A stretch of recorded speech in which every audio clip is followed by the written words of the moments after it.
Selamat pagi semua. Hari ini kita akan belajar mengenai sumber tenaga ya.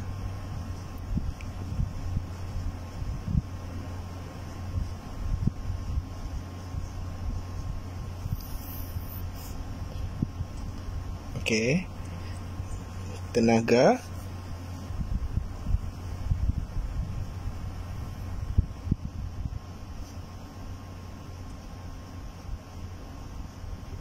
adalah kebolehan untuk melakukan kerja. Okey, tenaga boleh diperoleh melalui 9 jenis sumber. Okey, kita ada 9 sumber tenaga.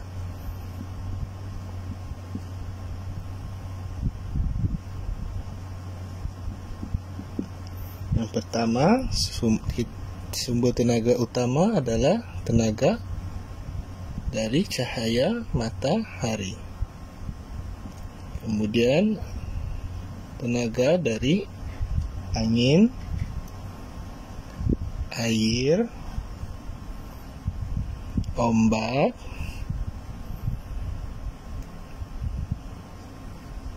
biojisim, bahan api atau fosil, tenaga nuklear, sumber tenaga dari makanan, dan akhir sekali sumber tenaga bateri. Okey, cikgu akan terangkan satu-satu. Okey.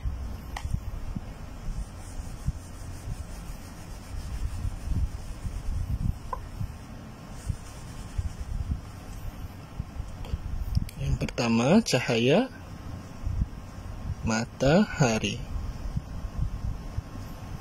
Okey, sumber tenaga matahari adalah sumber tenaga utama. Tenaga matahari membekalkan tenaga haba dan cahaya. Okey, jadi semua hidupan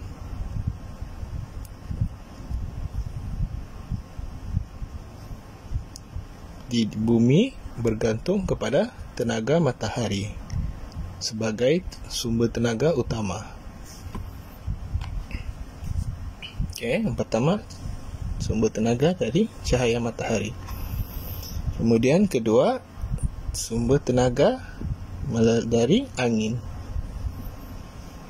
Okey, angin dapat menggerakkan objek.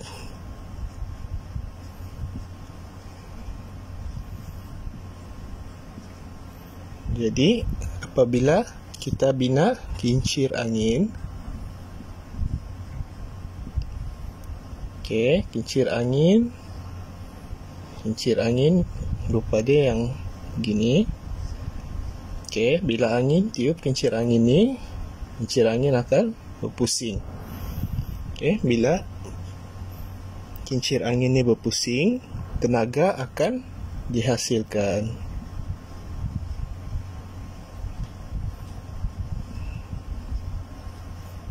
melalui pusingan kincir angin ni. Okey.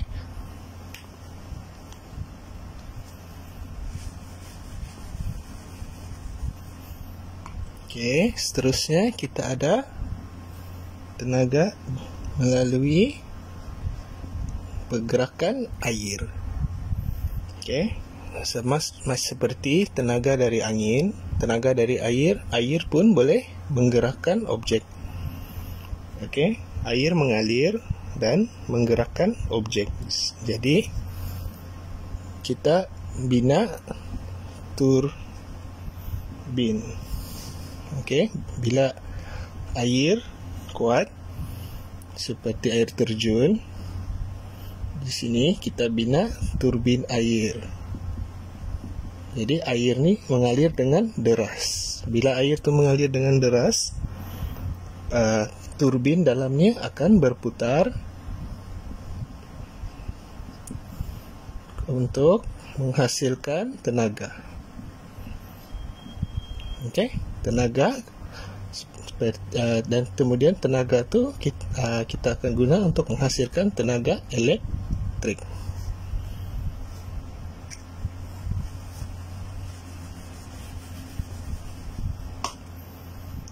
Okey, tenaga air. Kemudian kita ada tenaga dari ombak. Okey, ombak pun kita akan sama dengan air, kita akan gunakan turbin juga. Ini ombak, kita akan bina turbin di persisiran pantai. Bila ombak datang, akan menggerakkan turbin. Jadi bila turbin ini bergerak, akan menghasilkan tenaga elektrik. Okey, jadi kita ada tenaga matahari, angin, air, dan ombak. Okey, kemudian tenaga biogesim. Biogesim ni maksud dia bahan organik yang terhasil daripada sisa tumbuhan dan haiwan. Okey, biogesim ni kita korek dari bawah tanah.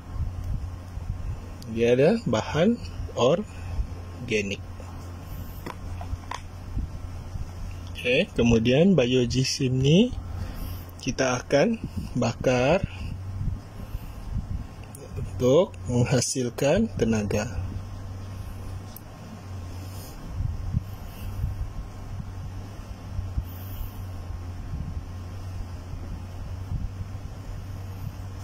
Okey, kemudian sama juga dengan nombor 6, bahan api fosil. Okey, ini bahan api fosil lebih kurang dengan biogesim. Bahan api fosil ialah sisa tumbuhan dan haiwan. Sisa tumbuhan dan haiwan yang tertanam di muka bumi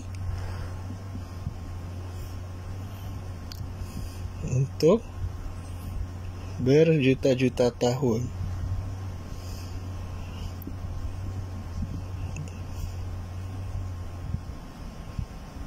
Okey, apabila bahan organik ni tertanam untuk masa yang lama, setelah berjuta-juta tahun ia akan jadi bahan api fosil.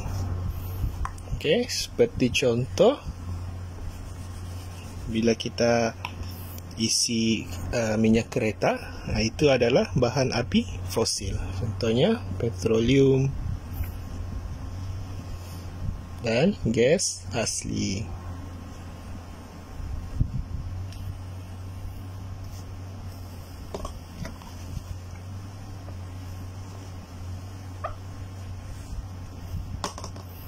Okey, seterusnya adalah tenaga nuklear. Okey, tenaga nuklear ni kita perolehi daripada bahan nuklear. Bahan nuklear ni, kalau sekiranya diminta contoh, ingat ni, uranium. Okey, bahan nuklear kita boleh gunakan untuk menghasilkan tenaga elektrik. Okey.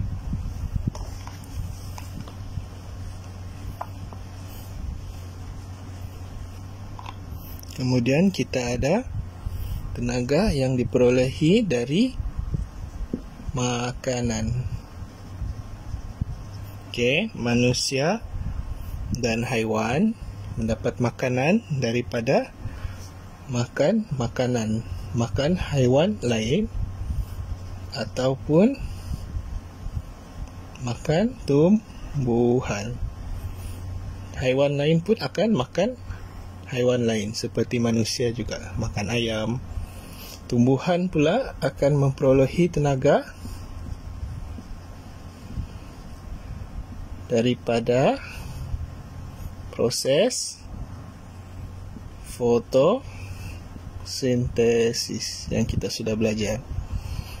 Okey, proses fotosintesis itu adalah untuk tumbuhan memperolehi makanan.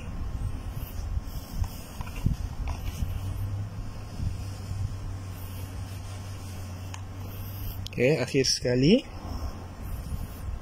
sumber tenaga yang terakhir adalah tenaga melalui bateri. Bateri ialah alat yang membekalkan tenaga bagi menghasilkan arus elektrik. Okey. Nama lain bagi bateri kita boleh gelar sebagai sel kering.